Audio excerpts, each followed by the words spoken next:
Os irmãos estavam cantando, louvando, e eu estava pensando nesses dias de quarentena, de isolamento social.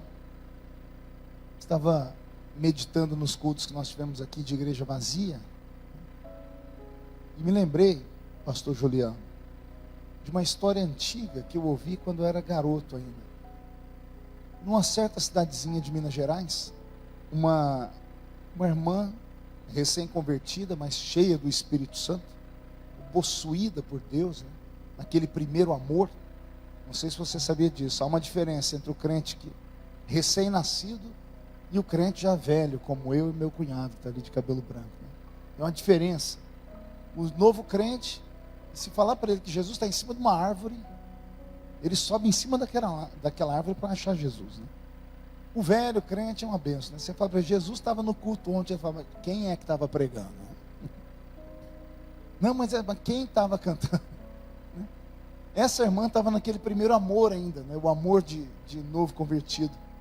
E como só ela era convertida em casa, o marido não era, os filhos não eram, ela começou a ir para a igreja, e o marido dela era um pau d'água que só, né? Bebia mais do que uma brasilinha velha que eu tive. Gostava de beber.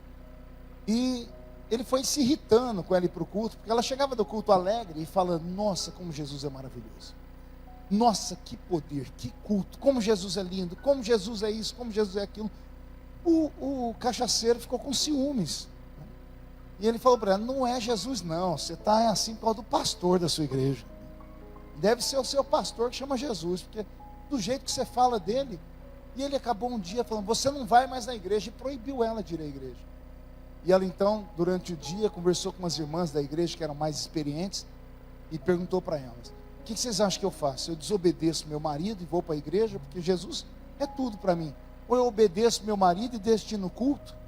E as irmãs disseram para ela, mulher sábia edifica a sua casa.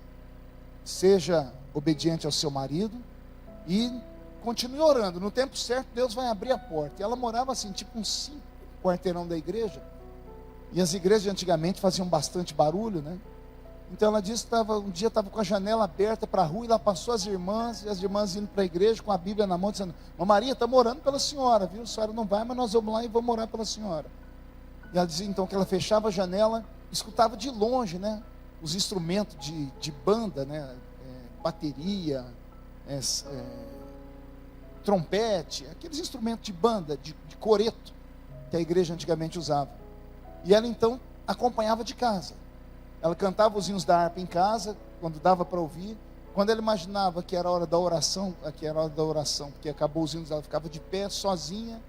Na hora da pregação da palavra, ela ajoelhava e chorava, porque não tinha como ouvir a palavra. E ela orava e pedia a Deus, Senhor, eu quero voltar para a igreja, eu quero estar do seu lado. E ela fez isso, um dia, uma semana, um mês, 2 meses. No 3º mês em diante, ela começou a se desesperar. Quando ela via as irmãs indo para a igreja, ela entrava no quarto e não conseguia mais cantar, só sabia chorar, porque a vontade dela era estar na igreja. Aí, conta a história que um dia ela desesperou tanto, que ela falou, Jesus, eu não aguento mais orar. Ela arrastou uma cadeira e colocou do lado da cama dela. Ela disse, o senhor senta aqui, porque eu quero ter uma conversa séria com o senhor. Como assim? Eu te sirvo e eu não posso ir na igreja. Por que meu marido tem mais poder do que o senhor para me livrar disso? Por que o senhor não manda hoje? Por que o milagre não acontece? Ela ficou muito brava, mas muito brava. Ela esbravejou tanto com Jesus que daqui a pouco ela se arrependeu. Quando ela se arrependeu, ela dobrou o joelho e falou assim, Jesus, na verdade não era isso que eu queria falar. O Senhor é tudo para mim. O Senhor é precioso, o Senhor é lindo, o Senhor é maravilhoso. Eu não vivo sem a sua presença.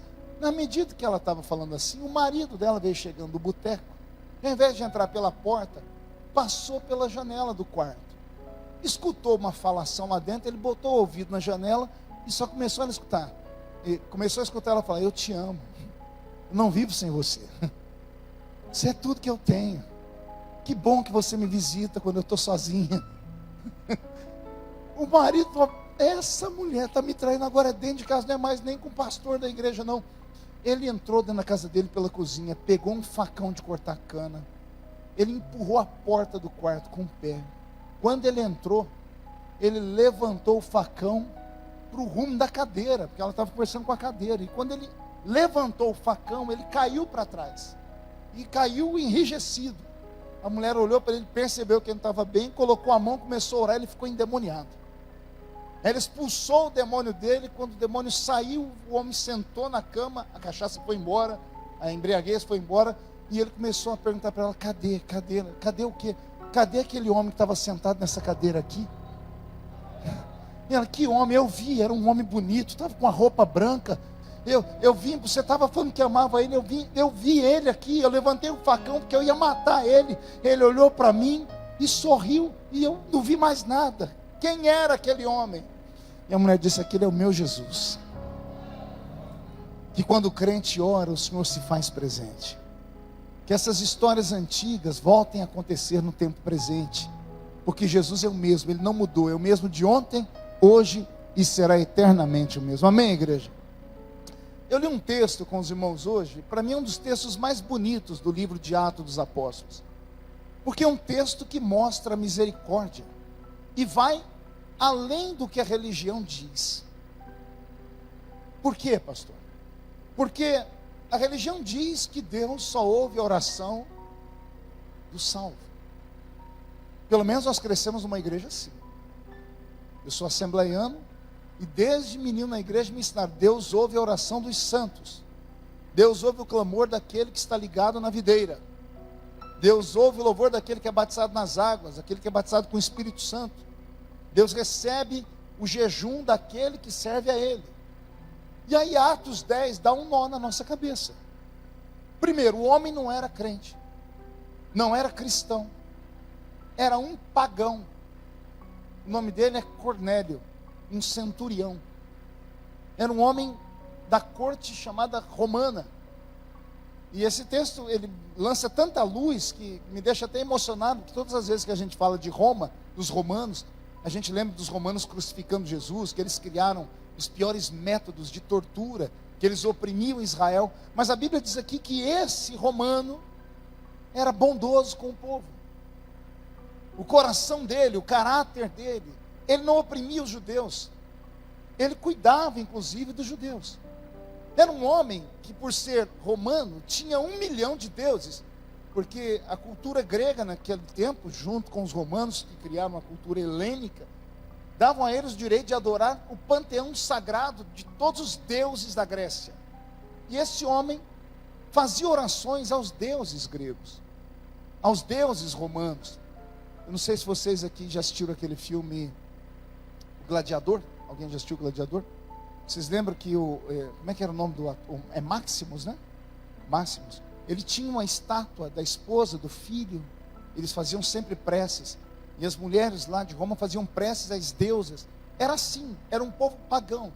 Eles buscavam a verdade que eles não conheciam que era ainda, porque Jesus estava por ser revelado. Esse Cornélio aqui vem da cultura da família. Uma família que temia não a Deus, mas aos deuses. De uma família que ensinou a ele: ó, faça o bem ao próximo, porque até esmolas ele dava. Qualquer crente, fosse vizinho da casa dele, ia dizer para ele: ó, não adianta fazer isso, porque isso aí é sacrifício de tolo.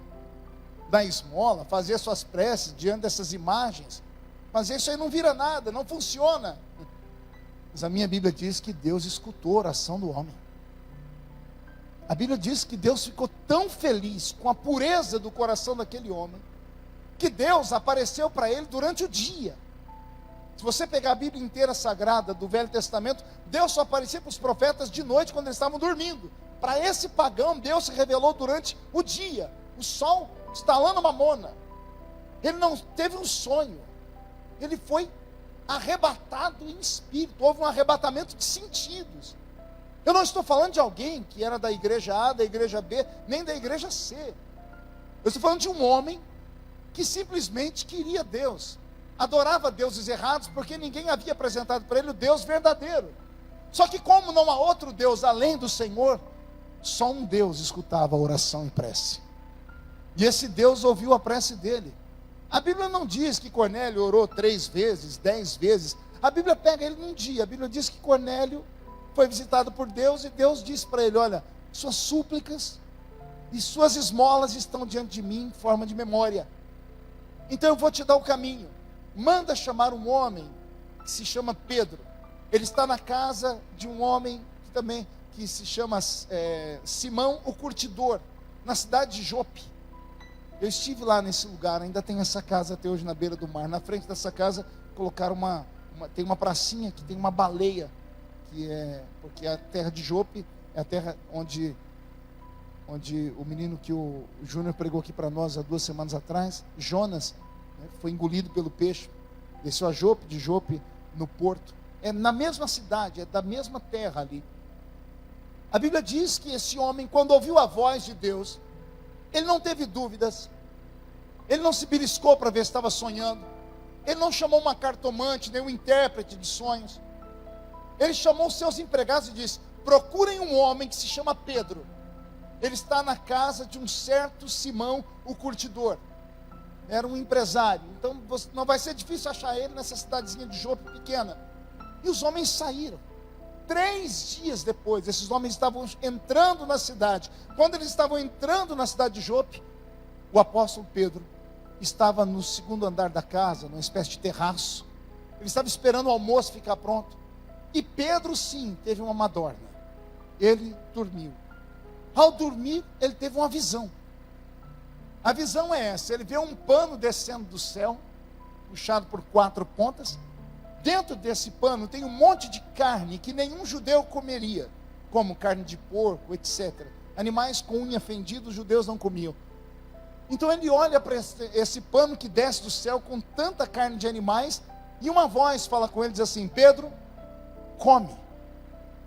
E a Bíblia diz que Pedro fala com aquela voz dizendo: não vou comer, porque na minha boca nunca entrou nada impuro e nem coisa comum. A Bíblia diz que Deus teve que puxar a orelha de Pedro por 3 vezes. Por 3 vezes veio a mesma visão. Por 3 vezes veio uma insistência do céu, falando: Pedro, come. Pedro, come. Pedro dando a mesma desculpa: Senhor, mas eu não como nada que é impuro. Eu não tenho amizade com as trevas. Eu não faço pacto com as trevas. Na última vez, na 3ª vez, Deus bradou com Pedro e disse: não chame de impuro aquilo que eu purifiquei. A história, como eu disse no início, é tão interessante, porque nós temos 2 homens. Um é pagão e o outro é um apóstolo.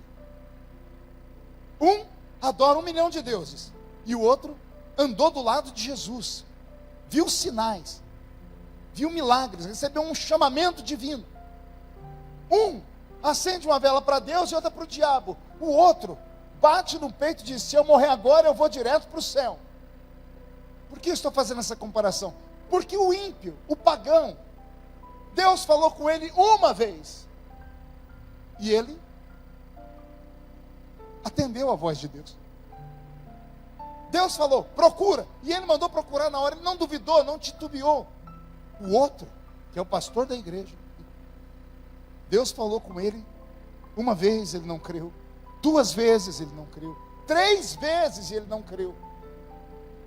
Aí eu fico imaginando que Pedro, nessa história aqui, representa, parece que a igreja moderna, a igreja dos tempos modernos, a igreja que parece não ter mais sensibilidade para ouvir a voz de Deus. A igreja que, quando Deus fala, ela quer um sinal, ela quer algo mais profundo, ela quer algo que seja tocável, algo que não traga nenhum tipo de dúvida. Ela quer ter certeza absoluta, ou mais que absoluta, que é Deus que está mandando mesmo. Ao passo que Cornélio representa aquela pessoa que tem fome de Deus, e quando Deus for revelado a ela, ela se entregará da melhor maneira possível. Quando eu vejo essa história, eu fico imaginando quantos de nós perdemos a oportunidade de levarmos alguém a Cristo. Quantos de nós já passamos perto de um amigo, ou no trabalho, ou em qualquer outro lugar, e aquela voz interior, né? Porque Deus não fala aqui, Deus fala aqui. E o coração queima, e você, com vontade de falar para a pessoa, se nega. Porque você diz: não, isso é coisa da minha cabeça, é minha amiga, é minha cliente, é meu patrão, o que eu vou fazer com isso? Olha que interessante. Eu estou pregando isso aqui porque hoje pela manhã eu fui acordado, quer dizer, eu acordei, fui olhar minhas mensagens no Instagram, e eu recebi uma mensagem que eu fiquei primeiro de queixo caído, pedi perdão umas 10 vezes a Deus, e depois me emocionei.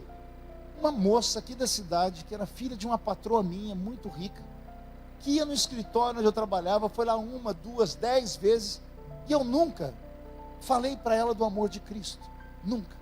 Por respeito, às vezes por vergonha, por medo, sei lá o que, tive chance. E ela mandou uma mensagem para mim dizendo assim: tem culto na sua igreja em Orlândia de que dia? Eu falei: mas quem é você? Ela disse: sou filha do fulano de tal. Eu falei, aí eu travei: mas por que você quer ir na minha igreja? Eu falei assim: não, porque eu tenho me alimentado das pregações suas do YouTube, já tem 2 meses. Eu falei: quem te apresentou? Foi uma funcionária minha, ela mora hoje em Camboriú, Balneário de Camboriú, é uma empresária, uma médica. E ela disse: olha, essa moça que trabalha comigo, que é evangélica, ela já está comigo há 2 anos, ela nunca me convidou para ir na igreja também, e ela nunca pregou para mim. Eu falei: e como é que ela te apresentou minhas mensagens? E ela disse: me deu uma vontade tão grande de conhecer o Deus que vocês servem. Eu falei: por quê? Por causa do testemunho dela. Ela passou por um vendaval com os filhos, eu teria morrido, e ela sempre dando glória a Deus. As pessoas falam dela e ela não reclama, ela não xinga, ela não reage. Eu fui perguntar para ela: o que é isso? Aí então ela disse: é Jesus na minha vida. Eu falei assim: por que você não tem essa paz? Ela disse: não tenho, eu procurei no Espírito. Ela começou a falar todas as religiões que ela foi. Veja só, se eu tivesse tido a coragem há 15 anos atrás, 20 anos atrás, 25 anos atrás, de falar do amor de Deus para essa pessoa, talvez ela teria ganhado tantas almas nesses 25 anos.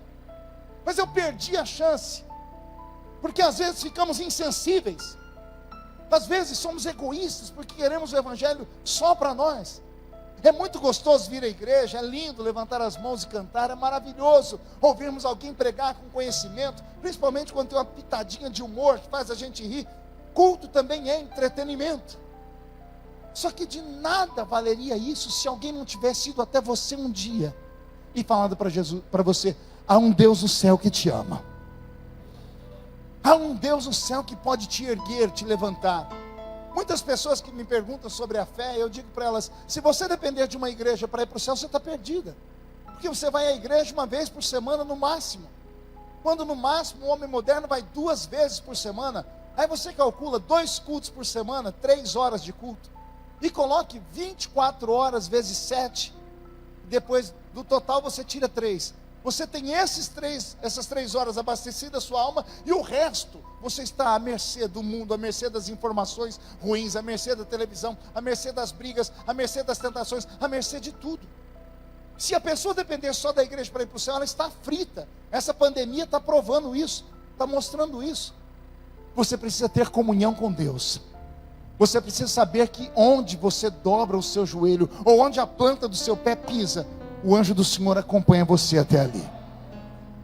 Essa pandemia nos ensinou uma coisa muito linda. Pergunte o quê? A verdadeira igreja somos nós. E vocês já me viram pregar isso aqui. Eu sempre falo: isso aqui é só um templo feito por mãos humanas. E por mais que me doa falar, é a Bíblia que diz: Deus não habita em templos feitos por mãos humanas. Pastor, se Deus não habita, o que eu venho fazer aqui? Você vem trazer Deus para cá, porque você é a verdadeira igreja. Esse templo Deus visita, mas esse aqui Deus habita. O apóstolo São Paulo diz: vós sois a habitação do Deus vivo, o Espírito Santo habita em nós. Então você é uma igreja ambulante.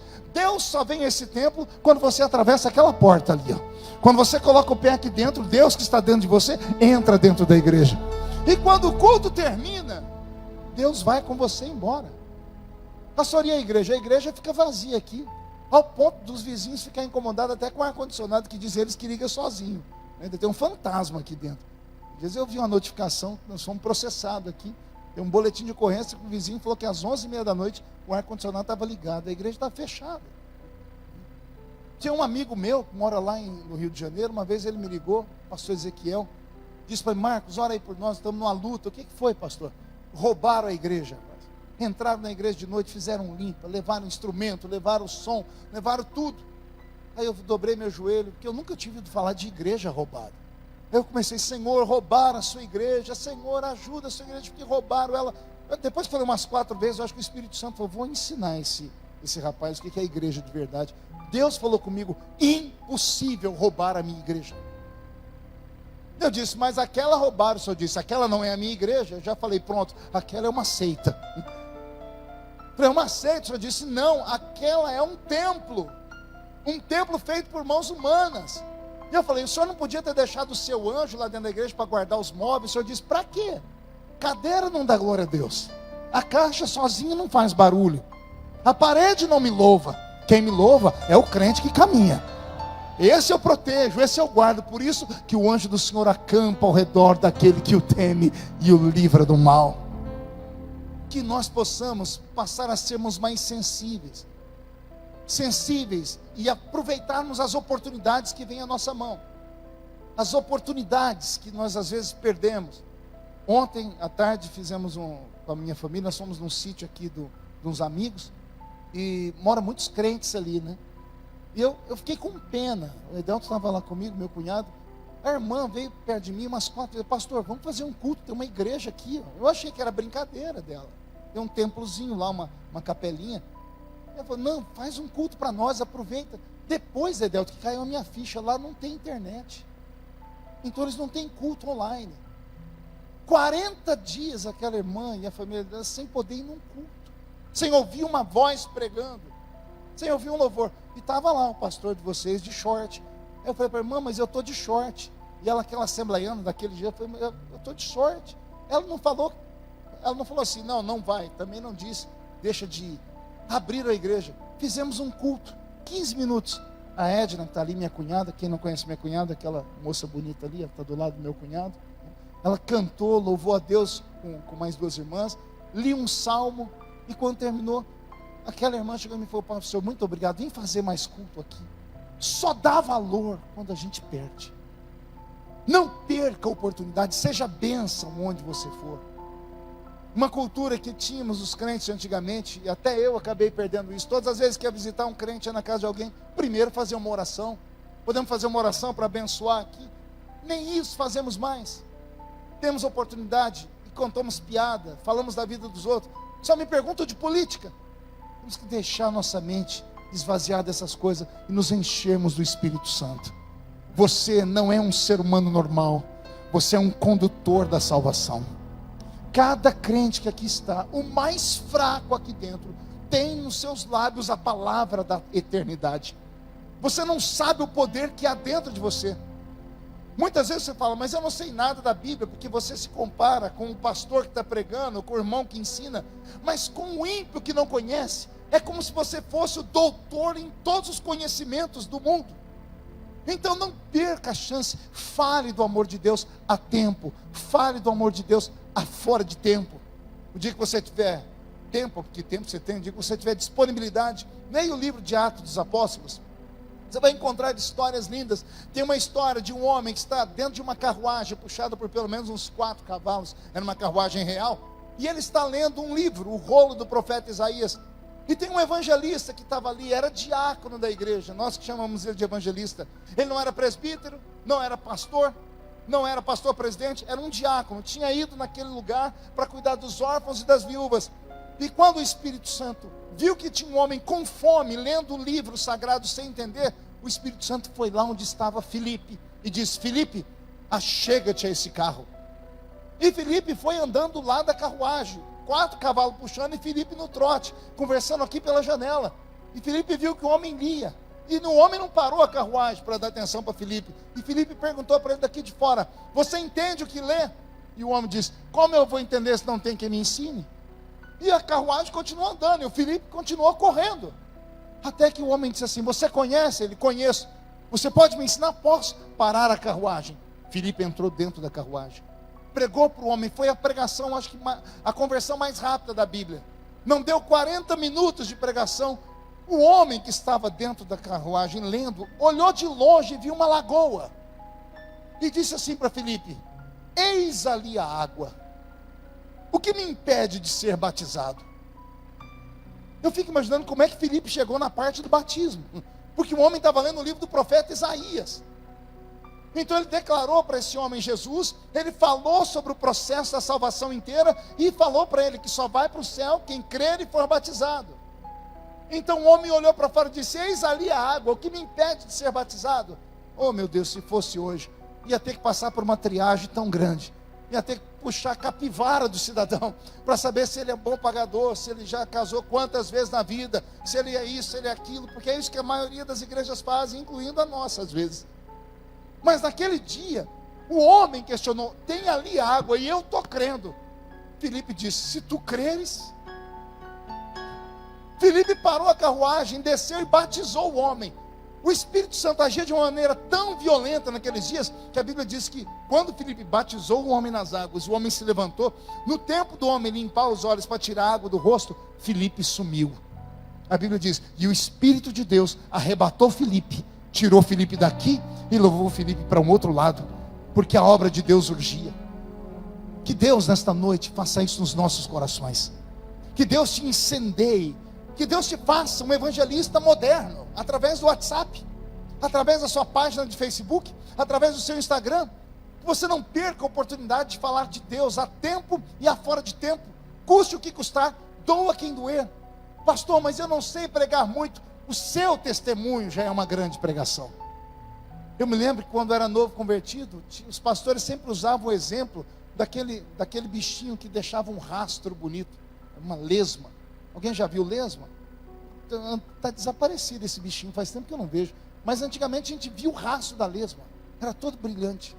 Os pastores diziam: o crente tem que ser como uma lesma dessa, não lenta, mas por onde passar, deixar um rastro brilhante. Que a luz de Deus ilumine a sua vida, que Deus desperte o dom que há em você, que Deus suscite o Espírito Santo dentro da sua vida. Eu me lembro, e quem assistiu a minha live a semana passada, deve ter ouvido meu testemunho. O Roberto perguntou para mim: pastor, como é que o senhor se converteu? E eu contei para ele: eu trabalhava ali naquele prédio que tem na rua, perto do Banco do Brasil, um prédio grande, na rua 2 com a avenida 2 com a 2, né? Não, 2 com a 3, isso. Aquele prédio, o prédio mais antigo da cidade. Eu trabalhava no 4º andar, e eu trabalhava lá com um rapaz que é da outra igreja, o Ronaldo. E o Ronaldo trabalhava numa máquina tipo de... o tataravô do computador. Era uma máquina de contabilidade. E o Ronaldo trabalhava, era muito rápido os dedos dele naquilo. E eu ficava sentado no chão, porque eu trabalhava com arquivo. E fazia um arquivo no chão, porque eu não tinha mesa para mim. E todos os dias eu entrava dentro da sala, o Ronaldo começava a assoviar uma música. O assovio era tão afinado e tão bonito, que começou a mexer comigo. E um dia eu tinha tido uma experiência muito ruim, lá naquele prédio mesmo, que eu encontrei uma pessoa que era da minha família por parte de pai, e ele me humilhou muito, e eu entrei dentro da sala e fiquei muito triste, estava de cabeça baixa, triste, arrumando as notas fiscais. O Ronaldo começou a assoviar, e aquilo entrou no ouvido e desceu no coração. Eu comecei a chorar e perguntei para ele: o que é isso que você está assoviando? Ele saiu da cadeira, veio, me deu um abraço e disse: é uma música da minha igreja, chama-se Deus Está Aqui. E quando ele cantou Deus Está Aqui, Deus se fez presente ali. Eu me emociono só de lembrar, porque foi o meu primeiro contato com um Deus vivo, um Deus que fala, um Deus que toca, um Deus que se move quando nós convidamos Ele. Eu já amava Deus, mas o Deus que eu amava ficava pendurado em uma cruz. O Deus que eu amava era o Deus aqui da paróquia Cristo Rei, onde eu fui coroinha. E eu ia lá e colocava a mão no pé dele, que tinha uma estátua grande. Eu ficava com pena dele, todo arrebentado, todo destruído. Eu precisava tocar, eu ficava com pena dele. Aí agora eu estou dentro de uma sala, num escritório, um crente cantando. E esse crente começa a cantar, meu corpo começa a arrepiar inteiro. E eu perguntei: o que é isso? Ele disse: é o que eu estou cantando, Deus está aqui.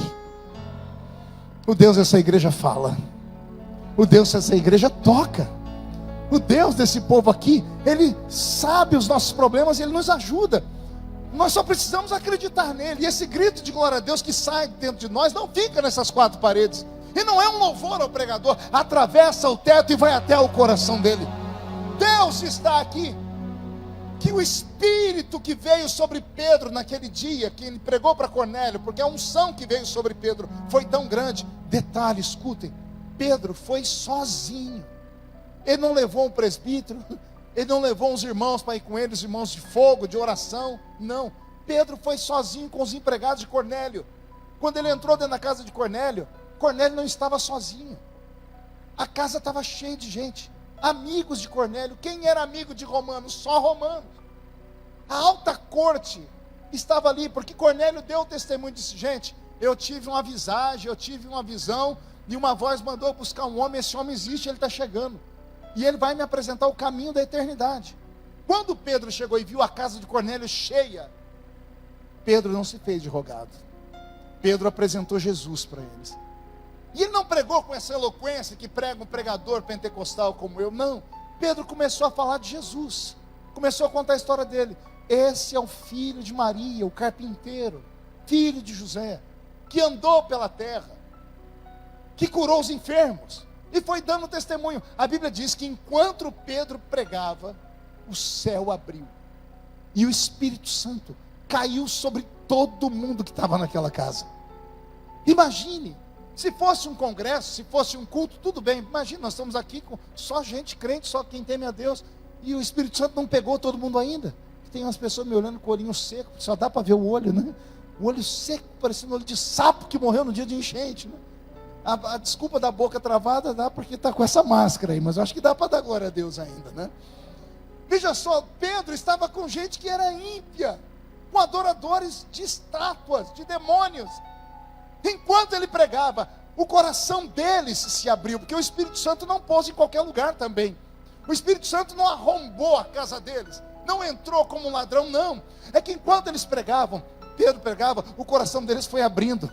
Eles começaram a acreditar, eles começaram a enxergar a salvação, começaram a entender que o Deus de Pedro era melhor do que todos os deuses da Grécia. E na medida que o coração foi abrindo, Deus viu uma oportunidade, o Espírito Santo desabou dentro daquela casa. Todos foram batizados com o Espírito Santo. Ei, antes de serem batizados nas águas, antes de passarem pelo processo do catecismo da igreja, eles receberam o batismo com o Espírito Santo. O Espírito Santo não olhou se eles estavam bebendo, se estavam fumando, se estavam se prostituindo, se tinham matado alguém há 5 minutos atrás. Não, quando a palavra foi pregada, limpou o coração deles e aconteceu o processo do novo nascimento. Ao nascer de novo, receberam o Espírito Santo. Alguém aqui tem o Espírito Santo dentro de si aí? Então adore a Deus. Já foi 40 dias de silêncio em casa. Vamos abrir os nossos lábios, vamos trazer o céu aqui para a igreja, para quando você entrar dentro do seu carro, o Espírito Santo tem um lugarzinho lá, e você ir para casa cheio do Espírito Santo nesta noite. O Deus de Israel é um Deus verdadeiro, é um Deus vivo, é o Cristo desta igreja.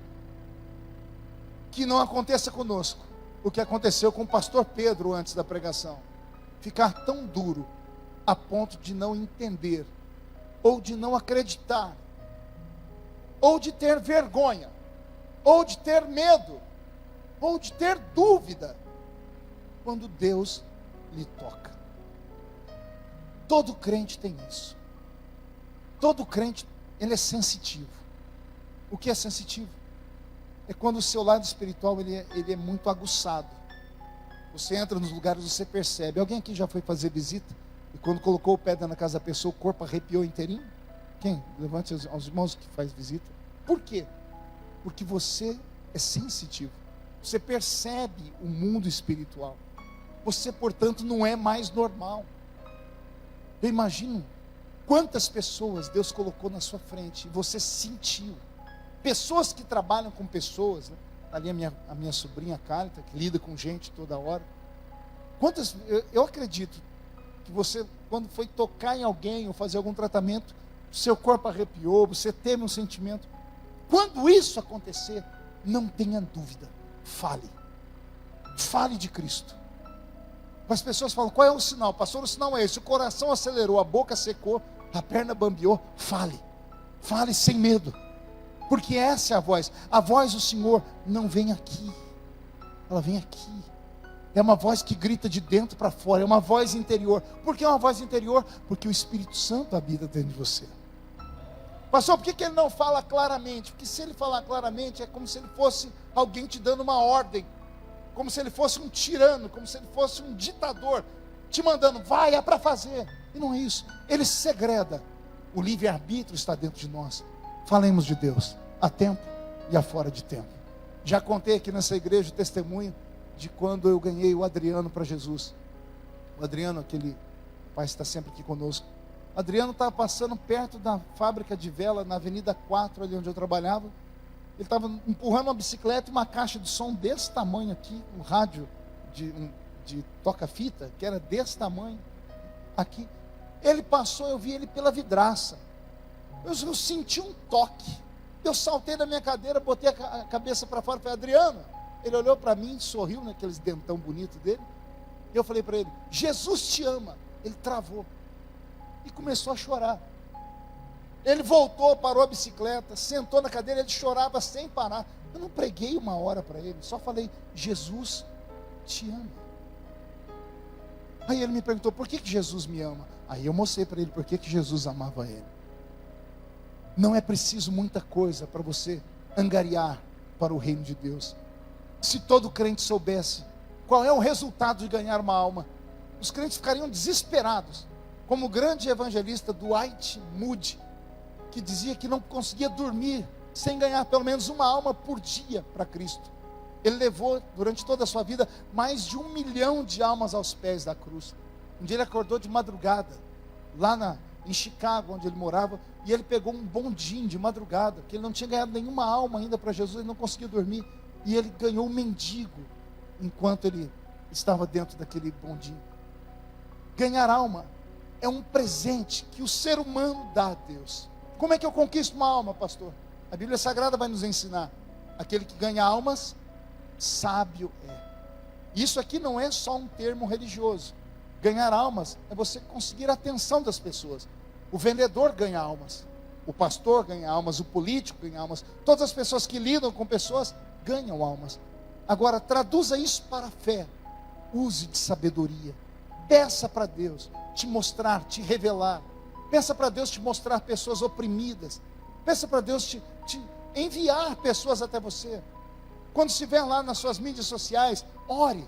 Antes de abrir, coloque a mão sobre o seu aparelho, coisas de louco, e fala: Senhor, me mostre alguém com quem eu deva falar, alguém a quem eu devo apresentar, e Deus vai te dar, porque o reino de Deus depende de você. Lembrando que a Bíblia diz que os anjos quiseram ganhar almas. Já leu isso na Bíblia? Os anjos quiseram fazer o trabalho da igreja, e Deus os impediu. Imagine se os anjos pregassem, a terra inteira estava convertida.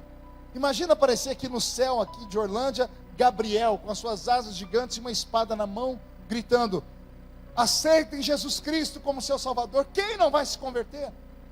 Aí Deus diz: nego aos anjos e dou à igreja. É o poder que só a igreja tem. Quem ganha almas, sábio é. Quem ganha almas, cobre uma multidão de pecados. Talvez aqui tenha a parte mais bonita e a melhor de todas. Se você anda meio capenga, caindo mais do que ficando de pé, e quer que seus pecados sejam apagados, oprimidos, é claro que nós temos o sangue de Jesus e a confissão, mas a Bíblia diz que quem ganha almas, uma multidão de pecados é coberta. A Bíblia não diz se são suas ou se são daqueles que você vai trazer. Então, dá uma interpretação dúbia. Ganhe almas, leve pessoas à cruz, leve pessoas a Cristo, mostre a elas que Jesus está voltando, porque eu não sei vocês, eu não tenho mais dúvidas. Jesus está voltando. Essa semana aconteceu um terremoto nos Estados Unidos. Terremoto que vem logo depois de uma pandemia desenfreada que travou o mundo inteiro. A ONU começa a gritar, porque os países não aceitam o protocolo da OMS, já estão tendo reuniões querendo levantar um líder único. Alguém que possa falar pelo mundo inteiro, pelo menos na questão da saúde. Porta aberta para a entrada do anticristo no mundo. Jesus está voltando. Todos os sinais que estão catalogados na Bíblia a respeito da vinda de Jesus já se cumpriram, todos. Nós estamos no intervalo que eu chamo de misericórdia. Deus respirando, Deus segurando o arcanjo aqui, dizendo: segura mais um pouquinho a trombeta, porque a família dela vai me aceitar, a família dele vai me aceitar, a cidade de Orlândia vai se converter, mais um pouquinho, segura. Jesus já está com as suas vestes ataviadas, porque ele vem como noivo buscar a igreja. Eu imagino ele agora lá no céu em uma sala, e os anjos costurando as suas vestes nupciais, dizendo: já está quase pronto. Deus olhando para o relógio, dizendo: o relógio está quase cruzando os ponteiros. Um arcanjo pulindo a trombeta: já já Jesus vai nos chamar. Só que antes disso, Vamos trazer os Cornélios para Cristo. Vamos ganhar esses homens e mulheres que têm fome e sede e não sabem a quem buscar, que buscam em religiões e em seitas, que não levam o homem a lugar nenhum, porque a igreja está calada. Eu fui fazer um estudo bíblico sobre o arrebatamento da igreja e digitei lá na internet: Jesus está voltando, para ver se tinha mensagens sobre isso. Eu encontrei pelo menos uns 10 sites logo no início, nenhum de igreja evangélica. Alziro Zarur, da LBV, Legião da Boa Vontade, seitas dos Mormons e outras falando Jesus está voltando. E os evangélicos que cresceram nesta doutrina, acreditando que Jesus ia voltar, estão calados, estão querendo um céu na terra, estão querendo viver o bem bom da eternidade aqui mesmo. Querem recursos, querem dinheiro, querem saúde, querem a família unida, querem tudo, menos carregar a cruz e levar almas ao céu. Que este momento seja um momento de despertamento para a igreja, porque Jesus está voltando, e Ele está falando com você, assim como falou com Cornélio. Não sei se é a primeira vez, se é a segunda, se é a terceira. É Deus dizendo: desenterra o seu talento, use ele, afie a sua espada, afine o seu instrumento, porque Jesus está voltando. Não é hora de brincar, não é hora de titubear, não é hora de ficarmos olhando para aquele ou para aquela, para os que nos magoam, para os que nos magoaram. Não é hora disso mais. É hora de lavarmos as nossas vestes no sangue do Cordeiro. É hora de recebermos um batismo com o Espírito Santo de verdade. É hora de falarmos em línguas, é hora de expulsarmos demônios, é hora de colocarmos a mão sobre os enfermos e mandar as enfermidades embora. E eu creio que Jesus pode dar isso a todos os que estão aqui nessa noite. Alguém crê nisso? Então fique de pé comigo em nome de Jesus.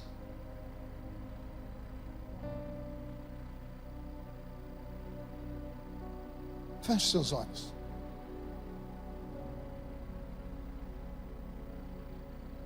Como não podemos dar a mão para ninguém, coloque uma mão no coração. Senhor, como é bom ver a igreja assim. Quantas vezes nós reclamamos da igreja quase cheia, Senhor, falando que ela está vazia. E como foi duro ver a igreja vazia essas últimas semanas. Como estamos felizes de ver os seus filhos aqui no segundo culto, nesse domingo. Eu te agradeço, ó Deus, porque o Senhor ainda fala. Te agradeço porque o Senhor ainda ouve. Te agradeço porque o Senhor ainda caminha no meio da sua igreja.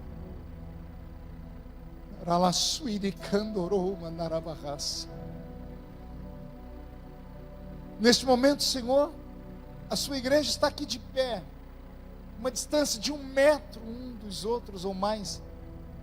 E eu me lembrei do texto de Apocalipse que diz que o Senhor caminha entre os castiçais. Cada crente é um castiçal, meu Pai. Que a lâmpada esteja acesa em cada um deles. Por isso o Senhor caminha entre os castiçais. E se estiver alguma lâmpada apagada entre nós, Senhor, acende ela de novo. Ah, Senhor, derrama o seu Espírito, o seu azeite sobre essas lamparinas. Desperta, Senhor, a paixão por ganhar almas. Desperta o talento dos seus filhos para eles fazerem a sua obra desta maneira, neste tempo de dificuldade, neste tempo de dor. Senhor, eu aproveito esse momento para orar pelos amigos, pelos irmãos. Como aquele amigo meu, Senhor, que me ligou anteontem, infartou em casa, porque não tem comida para dar aos filhos, porque não tem dinheiro para pagar o aluguel, e é um cantor que passou a vida toda na sua igreja, vivia do altar, vivia dos louvores. Ele acabou infartando, Senhor, pelo desespero de ver a família passando necessidade. Oh Deus, tem misericórdia, Pai. Tem misericórdia, Senhor, desses guerreiros, dessas guerreiras que vivem da obra, que vivem do altar, que vivem da fé. Estão sem o pão de cada dia, Senhor. Estão sem recursos para manter a dignidade de pagar pelo menos o aluguel de suas casas. Senhor, a nós que estamos aqui somos afortunados, porque a sua presença está entre nós. Renova, Senhor, enche a sua casa com a sua presença. O que aconteceu lá com Cornélio, faz acontecer aqui também, Senhor. Caia sobre nós, Espírito Santo. Renove aqueles que há muito tempo não falavam em línguas. Ah, Senhor, traz os profetas de volta à vida. Assim como o Senhor deu visões a Cornélio, arrebatamento de sentidos, distribui esse dom sobre a sua igreja de novo. Ah, meu Deus. E aquele, Senhor, que parou de pescar porque largou a rede, ó Pai, desperta ele de novo, ó Pai. Senhor, que o desânimo vá embora,